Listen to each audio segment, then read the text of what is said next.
وهدى ورحمة للمؤمنين. اعوذ باللہ من الشیطان الرجیم، بسم اللہ الرحمن الرحیم۔ آیت نمبر 140۔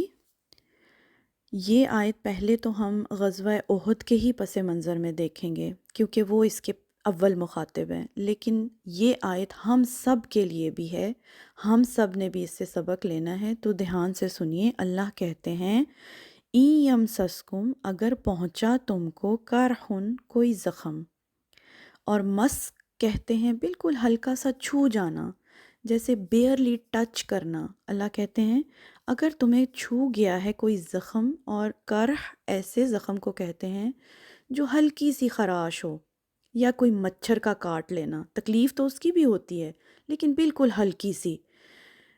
قرآن پاک میں زخم کے لیے قرح اور جرح دونوں استعمال ہوتے ہیں۔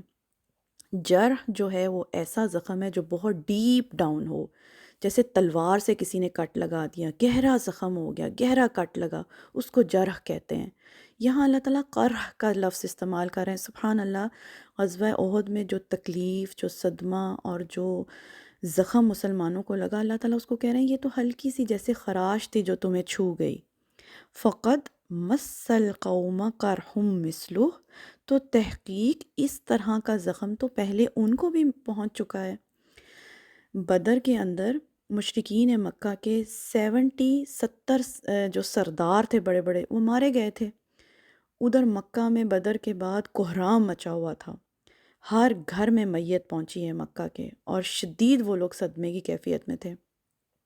تو ادھر احد میں کیا ہوا ہے، 70 صحابہ جو ہیں وہ شہید ہو گئے، اور ادھر مدینہ میں کوہرام مچا ہوا تھا، ہر گھر میں مدینہ کے میت پہنچی ہے۔ اور آپ سوچ سکتے ہیں کہ نبی صلی اللہ علیہ وسلم جو اتنے رحم دل اور جتنے سافٹ دل کے سینسٹیو تھے، ان کو کتنا شدید صدمہ اور کتنی شدید ان کو اذیت پہنچی ہوگی، اور نبی صلی اللہ علیہ وسلم خود بھی جو ہے وہ شدید زخمی ہو گئے تھے اس جنگ کے اندر۔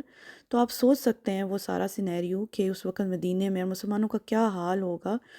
تو اللہ تعالیٰ کہنا یہ چاہ رہے ہیں کہ اس سے بھی زیادہ بڑا نقصان ہو سکتا تھا، یہ تو بالکل ہلکی سی جیسے خراش آئی ہے۔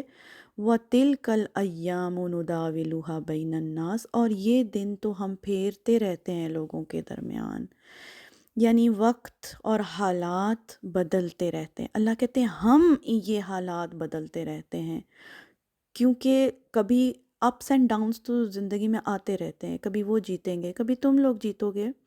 اور یہ ہوتا کیوں ہے، یہ اپس اینڈ ڈاؤنس کیوں آتے ہیں لائف میں؟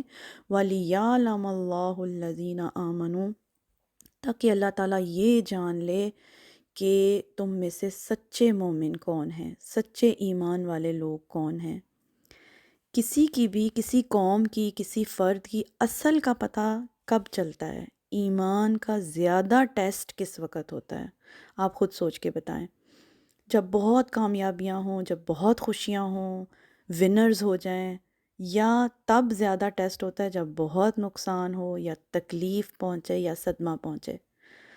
تو جنگ میں کامیابی ہو تو اصل وفاداری کا ٹیسٹ نہیں ہوتا، وفاداریوں کا ٹیسٹ اس وقت ہوتا ہے جب لاس ہوتا ہے، جنگ میں ناکامی ہوتی ہے، اس وقت لائلٹی کا ٹیسٹ ہوتا ہے۔ تو اللہ کہتے ہیں یہ تو اس لیے لاس ہوا کہ تمہارے ایمان کا ٹیسٹ ہو جائے۔ وَيَتَّخِذَ مِنْكُمْ شُهَدَاءَ، اور بنا لے اللہ تم میں سے گواہ، اللہ یہ چیک کر لے کہ اللہ پر گواہی دینے کے لیے تم میں سے کون کون قابل ہے، اس قابل ہے کہ اللہ پہ گواہ بن سکے۔ واللہ لا يحب الظالمین، اور اللہ ظالموں سے محبت نہیں رکھتا۔ تو یہ نہ کو مسلمان سمجھ لیں کہ اللہ نے ان کو جو ونر کر دیا ہے یا وہ جیت گئے ہیں تو اللہ نے ان کو کوئی فیور دے دی ہے۔ اللہ فیور نہیں دیتے ظالموں کو، اللہ تعالیٰ ظالموں سے محبت نہیں رکھتے، یہ اللہ ظالم کے ساتھ نہیں ہوتے، اللہ ہمیشہ حق اور سچ کے ساتھ ہوتے ہیں۔ اور یہ ہوا کیوں ہے سارا کچھ؟ تاکہ اللہ تعالیٰ یہ جان لیں کہ تم میں سے سچے مومن کون ہیں، اور یہ تو حالات کا ہیر پھیر ہے، یہ تو چلتا رہتا ہے، حالات اور وقت بدلتا رہتا ہے۔ تو ہمارے اس میں سے سمجھنے کی بات کیا ہے کہ اگر کوئی بھی تکلیف یا نقصان پہنچے تو انسان یہ سوچ لے کہ اس سے بھی بڑا نقصان ہو سکتا تھا، اللہ تعالیٰ نے ہمیں اس سے بچا لیا ہے۔ اور یہ ہم سب جانتے ہیں کہ جب ہمیں کوئی تکلیف پہنچتی ہے یا نقصان ہوتا ہے، وہ ہمارے اپنے ہی اعمال کی وجہ سے ہوتا ہے۔